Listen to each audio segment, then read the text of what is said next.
तो बिटकॉइन दोस्तों होने जा रहा है डेड। पहले यहां से जाएगा 20,000 पे, फिर जाएगा यहां से 12,000 पे, और उसके बाद दोस्तों होगा इस खूबसूरत कहानी का बुरा अंजाम। और एक बबल है जो यहाँ पे फटने को बेकरार है, और जब फटेगा ना तो लाखों इन्वेस्टर्स का पैसा डूब जाएगा।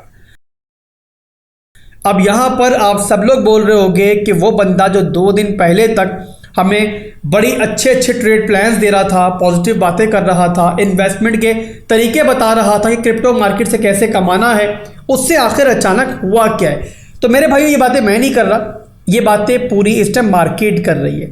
आपको दिखाई दे रहा होगा कि हमारे इर्द गिर्द इस वक्त फंड्स की भरमार हो चुकी है। कुछ बड़े बड़े फंड्स, जैसे कि आपको पता है कि अमेरिका के अंदर जो बाइडेन जो है वो टैक्स रूल्स लागू करने जा रहा है, जहां पर इन्वेस्टर्स के लिए बहुत मुश्किलात होंगी। और आपको ये भी पता होगा कि बड़ी बड़ी एक्सचेंजेस पर ये कानून लागू किया जाएगा कि अपने तमाम यूजर्स का डेटा अमेरिका की जो अथॉरिटीज़ हैं उनको फराहम करें। अब आप लोग मुझे बताओ मेरे भाइयों कि क्रिप्टो का मतलब क्या है। एक ऐसी डिसेंट्रलाइज इंडस्ट्री कि जहां पर किसी का किसी पर कोई कंट्रोल नहीं है, आपका पैसा आपका है, किसी भी गवर्नमेंट का उस पर कंट्रोल नहीं है। यही क्रिप्टो की खूबसूरती है, जिसकी वजह से लोग इस तरफ अट्रैक्ट होते हैं और इन्वेस्टमेंट करते हैं। जाहिर सी बात है, जब टैक्स रूल्स लागू होंगे तो फिर क्रिप्टो मार्केट के लिए अच्छा नहीं होगा। बुरी खबर है, नो डाउट, पर क्या ये क्रिप्टो को बर्बाद करने जा रही है, ये भी देखेंगे आगे चल के। इसके अलावा एक और फंड्स बात करें दोस्तों, तो आपको पता है कि बाइनेंस जो क्रिप्टो मार्केट को रूल कर रही है कि लंबे अरसे से, उसके ऊपर दोस्तों कुछ बहुत बड़ी बड़ी फंड्स घूम रही हैं। आपको पता है कि यूएसए हो गया, रशिया हो गया, पूरी दुनिया के अंदर आप यूँ समझ लीजिए कि बाइनेंस के ऊपर पाबंदियां लगाने की तैयारियां हो रही हैं। और सिर्फ यहाँ पर एक्सचेंजेस की बात नहीं हो रही है, बल्कि यहाँ तक बात हो रही है कि बिटकॉइन के अलावा तमाम जो क्रिप्टो कॉइन्स हैं या टोकन्स हैं वो तमाम के तमाम सिक्योरिटी हैं। इसका मतलब समझते हैं आप लोग? इसका मतलब यह है कि उन तमाम कॉइन्स पर, उन तमाम टोकन्स पर यूएसए के अंदर पाबंदी लग सकती है, उसमें आप ट्रेडिंग नहीं कर पाओगे। आप जानते हो कि यूएसए की जो मार्केट है ना, वो क्रिप्टो मार्केट में एक अहम मुकाम रखती है।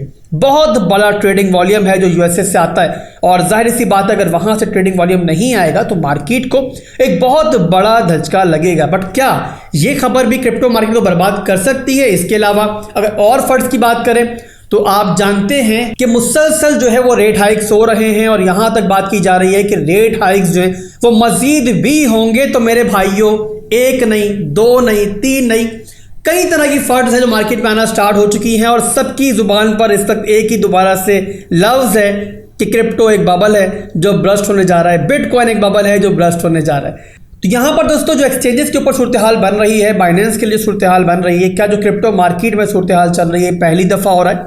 बिल्कुल नहीं, ऐसा बहुत दफ़ा हो चुका है। अगर आप हिस्ट्री को देखोगे तो जब भी मार्केट बॉटम की तरफ जाती है ना, तो ऐसी ही बातें होती हैं, ऐसी ही बड़ी बड़ी फंड्स होती हैं। अगर आप पुरानी हिस्ट्री की तरफ ना भी जाओ, आप थोड़ा करीब चले जाओ, और जो अभी रिसेंट हमने एक बॉटम बनाया हुआ है बिटकॉइन का 15,000 के लेवल पर, उस वक्त को याद करो। मुझे ये बताओ कि वहां पर कैसी कैसी फंड्स थी। FTX बर्बाद हुई थी, FTT बर्बाद हुआ था, इसके अलावा भी बहुत अग्रेसिव रेट हाइक्स हो रहे थे। और वहां पर क्या हुआ आप सब ने देखा, जब पूरी की पूरी मार्केट आपको बेरिश होती हुई दिखाई दे, जब क्रिप्टो की मार्केट में खून की नदियां बह रही हो, जब हर कोई बिटकॉइन को जीरो पहुंचा रहा हो ना, तो उन लोगों के हिसाब से जो क्रिप्टो मार्केट को समझते हैं उनके हिसाब से एक बहुत बड़ा साइन होता है कि जहां पर मार्केट दोबारा वापसी करेगी। बॉटम का एक बहुत बड़ा साइन ये होता है कि पूरी की पूरी मार्केट जो है आपको बेरिश बातें करती हुई दिखाई दे रही हो।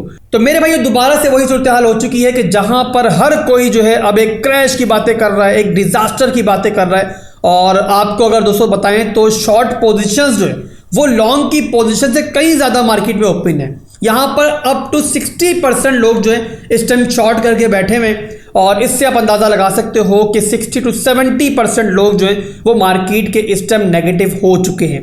अब यहाँ पर दोस्तों अगर एक और डंप आता है ना, तो यही 60% जो लोग हैं ये आपको बढ़ते हुए दिखाई देंगे 80% तक।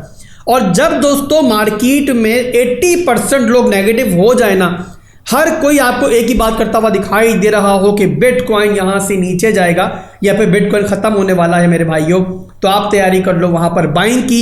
आप मुझे बताओ कि बिटकॉइन का टॉप क्या बना था? 69,000। क्या वहां पर डर रहे थे? इथेरियम का टॉप क्या बना था? क्या वहां पर डर रहे थे?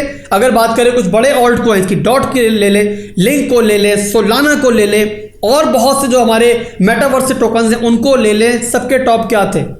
जहां मौजूदा प्राइस चल रही है ना मार्केट की, उससे कई गुना ज्यादा। जब वहां नहीं डर रहे थे मेरे भाइयों, तो अभी क्यों डर रहे हो? तो जो हालात दोस्तों मार्केट में इस टाइम बन चुके हैं, या फिर अगर एक और डंप आ जाता है तो जो सिचुएशन बनेगी ना, और जिन प्राइस के ऊपर आपको फेवरेट कॉइन्स आपके मिलेंगे, शायद अगले बुल रन से पहले आपके पास ये आखिरी चांस हो। तो मेरा आपको ये मशवरा होगा कि आप लोग यहाँ पर अपनी SIP को स्टार्ट करो, मार्केट को इर्द गिर्द क्या चल रहा है ज़्यादा मत देखो, एक प्लान के हिसाब से चलो। जाहिर सी बात है किसी भी लेवल के ऊपर सारी की सारी आप लोगों ने बाइंग नहीं करनी होती है, पार्ट्स के अंदर बाय करो। अपनी टोटल इन्वेस्टमेंट को 5 पार्ट्स के अंदर बांट लो, एक पार्ट को यहाँ पर बांट लो, और अगर मार्केट यहाँ से नीचे जाती है तो मजीद भी आप लोग फिर इस तरीके से अपनी बाइंग को एवरेज आउट करो। अपने पोर्टफोलियो को डाइवर्सिफाई किस तरीके से करना मैं काफ़ी दफ़ा आपको बता चुका हूँ कि 40 to 50% आपका जो पोर्टफोलियो होना चाहिए ना, वो होना चाहिए ज़्यादा बिटकॉइन के ऊपर और उसके बाद इथेरियम के ऊपर। उसके बाद जो 50% आपका बचेगा उसमें से 35% उन कॉइन्स के ऊपर होना चाहिए जिनका वॉल्यूम बड़ा है, जो थोड़ा सा सर्वाइव मार्केट में कर चुके हैं, थोड़े पुराने चावल हैं और जिनका मार्केट कैप बड़ा है, तो उन पर आप 35% का पैसा लगा दो। बकाया 15% उन कॉइन्स के ऊपर लगाओ जिनका वॉल्यूम कम है, फंडामेंटल्स अच्छे हैं और आपको पोटेंशियल दिखाई दे रहा है कि अगले बुल रन के अंदर वो बहुत पंप कर सकते हैं। वो 15% दोस्तों आपके उन कॉइन्स पर होंगे कि जो रिस्की ज़रूर हैं, अगर पैसा गया तो गया और ना गया तो उतना प्रॉफिट दे जाएंगे कि आपका पूरा पोर्टफोलियो उतना प्रॉफिट नहीं देगा। इस तरीके से आपके पोर्टफोलियो की प्रॉपर डाइवर्सिफिकेशन हो जाएगी।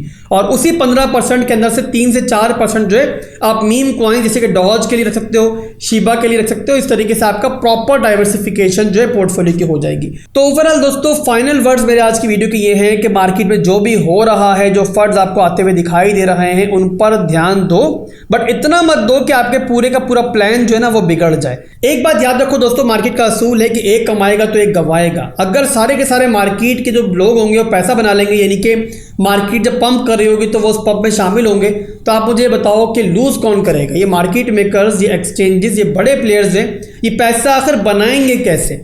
तो ये लोग ऐसे हालात पैदा करते हैं क्या आप ये बिलीव करने लग जाओ कि ये टाइम जो है वो मार्केट से आउट होने का टाइम है, और उसी वक्त ये बाइंग करते हैं और फिर दोस्तों आप लोग देखते रह जाते हो। और आप लोग कब बाय करते हो? जब वो लोग बेच रहे होते हैं। तो मार्केट की जो करंट सिचुएशन है उसकी मिसाल मैंने पहले भी आपको दी थी कि इस मार्केट की मिसाल आप ऐसे लो कि जैसे एक हॉन्टेड हाउस के अंदर आप लोग फंसे हुए और आपको एक दायरा खींच कर दिया गया है और ये कहा गया है कि इस दायरे में बैठकर आपको ये अमल करना है, और उस अमल को करते हुए इर्द गिर्द से आपको बहुत सारे भूत परेशान करेंगे, आपको बहुत सारी ऐसी सिचुएशन दिखाई देंगी कि जहां पर आप डर के बाहर आ जाओ, बट आपने उस दायरे को नहीं छोड़ना है।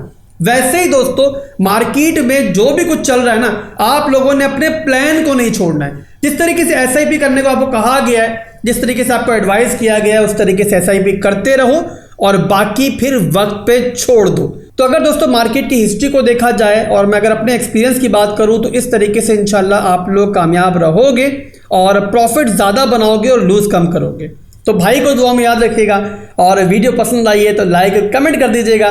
पहली दफ़ा मुझे देख रहे हैं तो चैनल को सब्सक्राइब करना मत भूलिएगा। अल्लाह हाफिज़।